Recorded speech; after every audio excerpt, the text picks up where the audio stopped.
오늘부터 이제 에베소서를 강의합니다. 에베소서 6장밖에 되지 않는 짧은 서신입니다. 에베소서가 무엇인지, 에베소서 그러면 에베소서는 이 사도 바울이 로마 감옥에 갇혀 있을 당시 AD 약 한 2년경에 쓰여졌을 것이다라고 학자들이 추정하는데요. 감옥에 있으면서 쓴 편지입니다. 사도 바울이 감옥에 있으면서 쓴 편지가 네 가지가 있습니다. 에베소서, 빌립보서, 골로새서, 또 빌레몬서, 이 네 가지의 이 서신을 썼는데 이것을 보고 통칭 옥중서신이라고 얘기합니다. 그런데 에베소서는 사도 바울이 쓴 그 여러 편지 가운데에 특별히 어디에다 초점을 맞췄냐면 교회에 대하여 초점을 맞췄습니다. 교회가 무엇인가? 교회가 무엇인가? 이게 중요한 이 에베소서의 주제입니다. 여러분들은 많이 기억하는 게 에베소서 그러면 주로 무엇을 기억합니까? 이 결혼식 할 때에 이 본문으로 많이 사용되어지는 게 이 에베소서죠. 여기에 부부의 문제, 가정의 문제 이런 이야기들을 쭉 다루고 있기 때문에 이 가정 문제에 대하여 이 많이 쓰고 있는 것이 에베소서다라고 얘기할 수 있습니다. 그런데 사도 바울이 가정에 비유하여 쓰고 있는 게 뭐냐면 그것은 바로 이 가정을 통해서 이 교회의 위상이 무엇인지를 보여주고 있는 겁니다. 교회가 어떤 곳이냐라는 겁니다. 교회는 교회의 진정한 모습이 무엇인가를 주제로 쓰고 있습니다. 그래서 이 교회 곧 당시에 이 에베소는 이방인들도 있었고 유대인들도 있었습니다. 그들이 어떻게 하나 되어져서 그리스도의 몸된 지체가 되어야 하는지에 관하여 기록하고 있는 겁니다. 당시에는 유대인과 이방인이 서로 하나 되어진다는 것은 거의 불가능한 일이었습니다. 유대인들은 아주 배타적인 사람들이었기 때문에 서로 하나 되어질 수 없었습니다. 또한 이방인들 또한 유대인들과 어울릴 수 없었던 존재였습니다. 이방인과 유대인들은 서로 외모부터 이 복색부터 달랐기 때문에 너무 다른 사람들입니다. 또한 그들이 가지고 있었던 그 신관, 삶의 습관 이것이 완전히 다른 사람들이었던 거죠.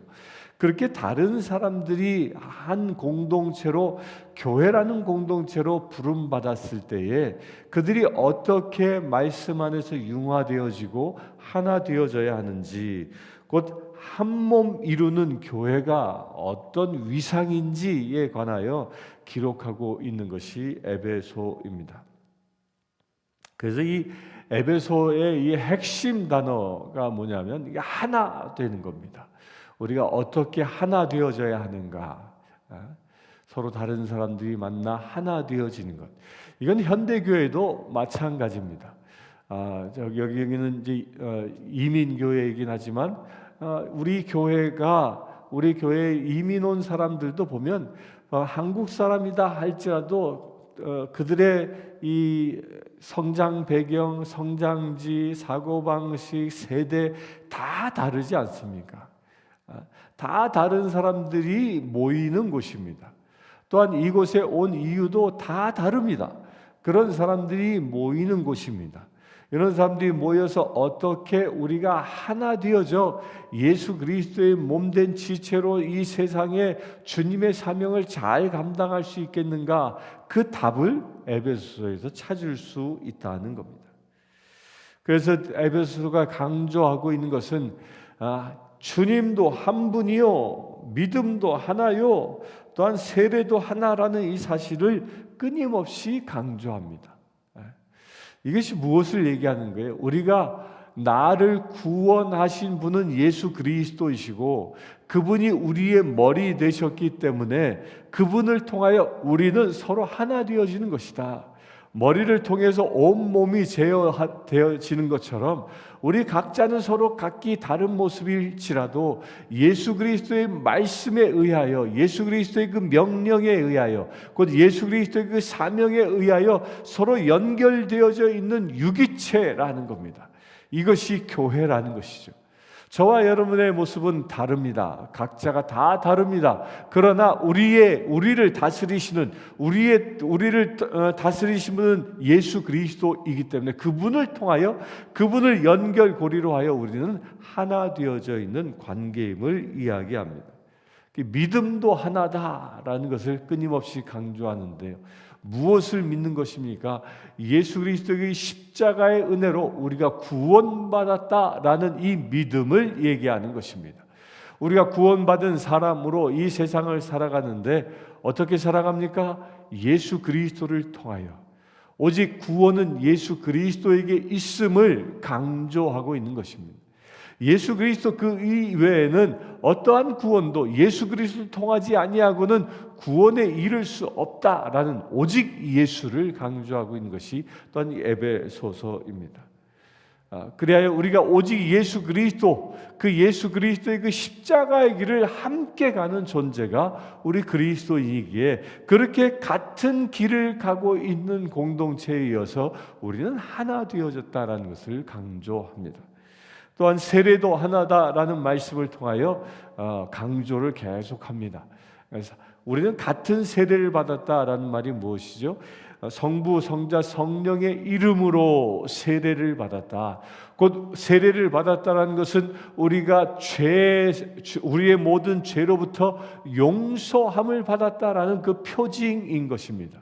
그 용서함을 받았다라는 표징이 누구의 이름으로? 성부, 성자, 성령의 이름으로 세례를 받음으로 인하여 우리가 모두 죄로부터 용서함을 입은 거룩한 공동체임을 에베소서는 말하고 있습니다. 또한 우리가 주의 깊게 보아야 할 것이요, 에베소서가 쓰여진 장소는 감옥이었습니다. 바울이 그 감옥에 갇혀서 결국은 그가 감옥에서부터 벗어나지 못하고 로마에서 이 참수당하여 순교합니다. 그러니까 순교를 앞둔, 그 감옥에서 생활하면서 순교를 앞두고 있는 바울, 자기가 이제 얼마 안 있으면 그 목이 잘려 죽을 수밖에 없다라는 그 위기 가운데에서 이 에베소서를 쓰고 있습니다. 그런 입장에서 우리 에베소서를 한번 보겠습니다. 1장 1절을 봅니다. 하나님의 뜻으로 말미암아 그리스도 예수의 사도 된 바울은 에베소에 있는 성도들과 그리스도 예수 안에 있는 신실한 자들에게 편지하노니. 여기서 바울이 첫 시작을 하나님의 뜻으로 말미암아 그리스도 예수의 사도된 바울이라고 자기의 신분을 다시 한번 이야기합니다. 에베소는 바울이 그곳에 약 3년여 머물면서 2년이 넘고 3년 가까이 머물면서 교회를 세웠던 것입니다. 거기 두란노라는 이 공동체를 세우고 거기서 사역에 집중했던 곳입니다. 그곳에서 말씀으로 그들을 가르쳤던 그 에베소에 이 바울이 또다시 뭐라고 얘기하냐면 자신의 신분, 내가 왜 에베소에 가서 복음을 전했고 내가 지금 어떤 입장에서 이 서신을 쓰고 있는지를 얘기하는데, 그것이 하나님의 뜻으로 말미암은 사도된 나다고 얘기합니다. 여러분들, 사도가 무슨 말이라고 얘기했죠? 사도는 보냄받은 자다라는 거예요. 곧 바울이 에베소에 가서 그 많은 사역을 한 것은 내 뜻에 의하여 가서 내 마음에 나의 의지로 그 사역을 감당한 게 아니라 하나님이 보내신 것이었다는 겁니다. 또한 이 편지를 쓰는 것도 내 생각으로 하는 것이 아니라 하나님이 나를 통하여 당신들에게 말씀을 보내고 있는 것이다 라는 겁니다. 이게 사도 바울의 아주 중요한 정체성입니다. 그 사도 바울은 그가 3차 전도 여행을 하면서 지금 이 순간처럼 감옥에 갇혀 있으면서도 그 모든 삶의 여정은 하나님이 나를 보내셨기 때문에 내가 지금 이 자리에 있다라고 믿음으로 선포하고 있는 겁니다. 그가 비록 순교를 앞두고 감옥에 갇혀서 로마의 감옥에 갇혀 수감 생활을 하고 있지만 그것을 원망하지 않습니다. 오히려 그렇게 내가 이 자리에 지금 감옥에 갇혀 순교를 기다리고 있는 이 자리를 누구의 뜻에 의하여 내가 이곳에 왔다고 고백합니까? 하나님의 뜻으로, 하나님이 보내셔서 지금 내가 이 감옥에 와 있다라고 믿음으로 선포하고 있는 것이 이 1장 1절에 감춰져 있는 놀라운 신비인 겁니다. 여기서 우리가 분명히 깨달을 것이 있습니다. 우리는 세상을 살아가면서 형편과 처지가 좋으면 할렐루야, 하나님이 나를 축복하셨다라고 얘기합니다. 또한 반면에 내가 조금만 어려움을 겪고 환난을 당하고 경제적으로 어려움을 당하고 여러 가지 힘든 일, 누군가로부터 공격을 당하고 상처받으면 내가 왜 살아야 하지? 내가 이렇게까지 하면서 신앙생활을 해야 하지? 이러면서 많은 회의가 드는 것이 우리의 모습입니다. 그런데 우리가 그렇게 회의에 빠지고 좌절하고 실망하고 낙심하는 그 중요한 이유가 어디에 있냐면 이 1장에서 말하고 있는 나는 하나님의 뜻에 의하여 보냄받은 자다라는 이 사명을 잃어버릴 때, 이것을 잃어버릴 때 그때 우리는 좌절 속에서 벗어날 수 없는 것입니다. 우리 사랑하는 성도님들, 여러분들이 살아가고 있는 지금 삶의 순간순간 힘들고 어려운 일들이 있습니까? 그 어렵고 힘든 일들, 나를 상처 주게 하고 그 많은 힘든 사건들, 그런 사건들 가운데에 내가 지금 있는 이유는 엄밀한 바울의 입장에서 보면 하나님의 뜻에 의하여 보냄받았기 때문이라는 겁니다. 그래서 이 말은 거꾸로 얘기하면 뭘 얘기하는 거예요? 우리가 능히 감당치 못할 시련을 하나님이 주시지 아니하시는 말씀대로 하나님께서 나를 이곳에 보내셨기 때문에, 하나님께서 허락하신 상황과 처지였기 때문에 그 모든 것을 이겨나갈 수 있는 힘을 또한 하나님이 주신다라는 이 믿음의 고백이 있어야 하는 겁니다. 그래서 이 믿음의 고백을 이 믿음의 고백이 저변에 깔려서 쓰고 있는 책이 이 에베소입니다. 에베소서인 것입니다. 우리 사랑하는 성도님들, 그런 믿음으로 무장할 수 있게 되길 바랍니다. 우리는 지금 살아가고 있는 이 삶의 자리는 내가 선택해서 온 것이 아닙니다. 하나님의 뜻에 의하여 보냄받아서 온 것입니다. 여러분들이 고국을 떠나 이 이국 땅에서 사는 이유, 그저 내가 새로운 세상을 경험하기 위하여, 내가 더 나은 삶을 살기 위하여 온 것이 아니라는 것입니다. 최소한 이 성신교회에 부름받은 여러분들은 나의 뜻에 의하여 온 것이 아니라 모든 것이 하나님의 뜻 가운데 협력하여 내가 지금 여기에 보냄받아 온 것인 것, 이것을 믿게 되길 바랍니다. 그래서 우리는 지금 이 세상에 보냄받은 작은 바울과 같은 존재라는 것입니다. 그래서요, 여러분들이 누군가에게 여러분들을 소개한다면 이렇게 고백하십시오. 아니, 여기 내시빌 땅에 어떻게 왔어? 어떻게 이민 왔어? 이런 질문을 혹여 누군가로부터 듣는다면 당당하게 고백하십시오. 나는 하나님의 뜻하신 바에 의하여 이곳에 보냄받은 사람입니다. 나를 통하여 하나님께서 이 땅에 하나님의 나라를 건설하기로 작정하셨기 때문에 난 그렇게 보냄받은 사람입니다 라고 고백할 수 있게 되길 바랍니다. 이것은 여러분들이 그렇게 고백하면 그 고백이 실제가 되어지는 것입니다. 그러면서 바울은 에베소에 있는 성도들과 그리스도 예수 안에 있는 신실한 자들에게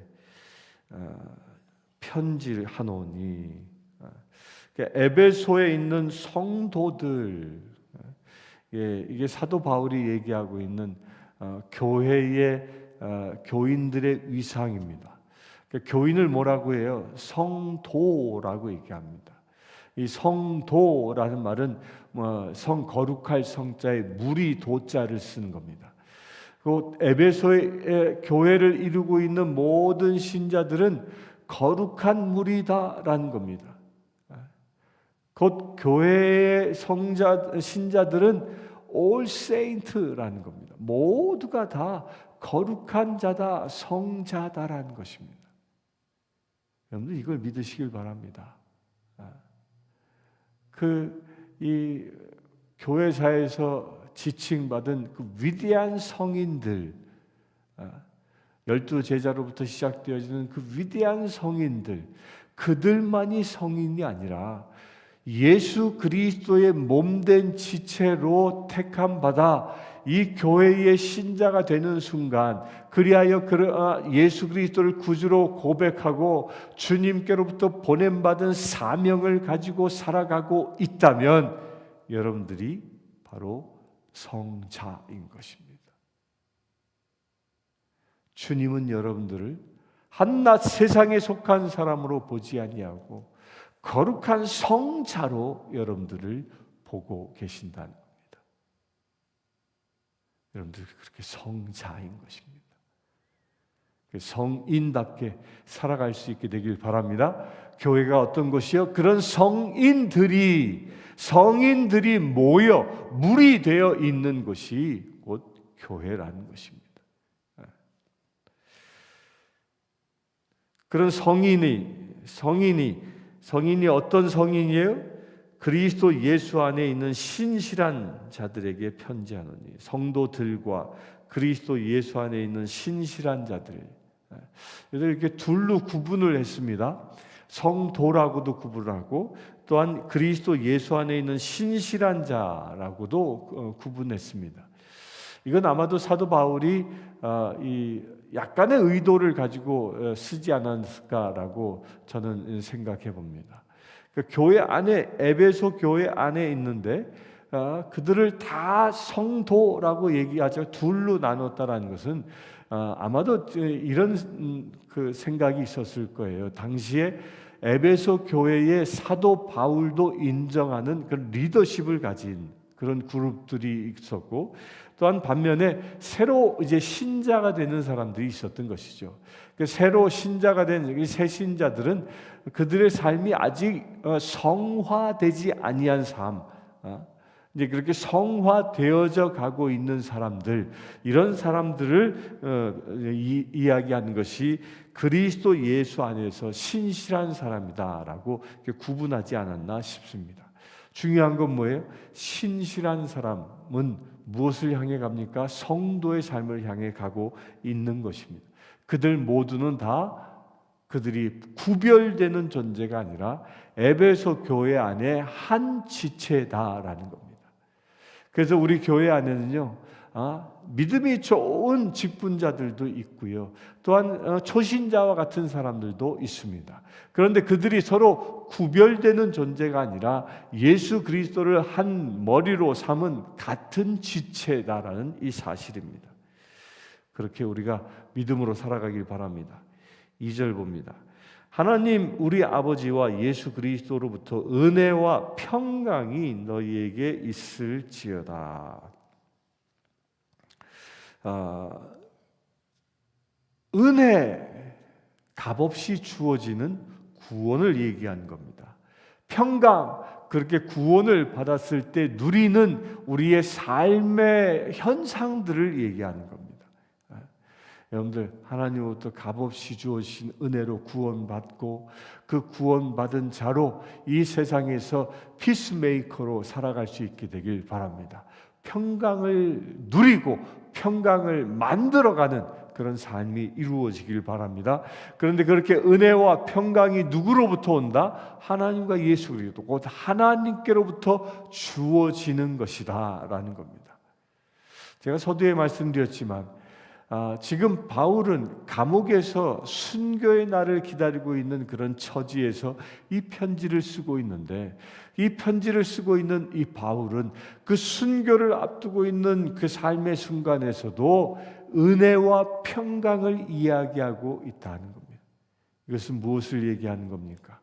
순교의 순간에 서 있어도 바울의 심령은 하나님의 구원받은 그 은혜 가운데 있었고, 또한 하나님께서 주시는 그 평강 가운데에 조금도 흔들리지 아니하고 주님의 나라를 지금도 경험하고 누리고 있다는 것입니다. 어디에서? 감옥에서.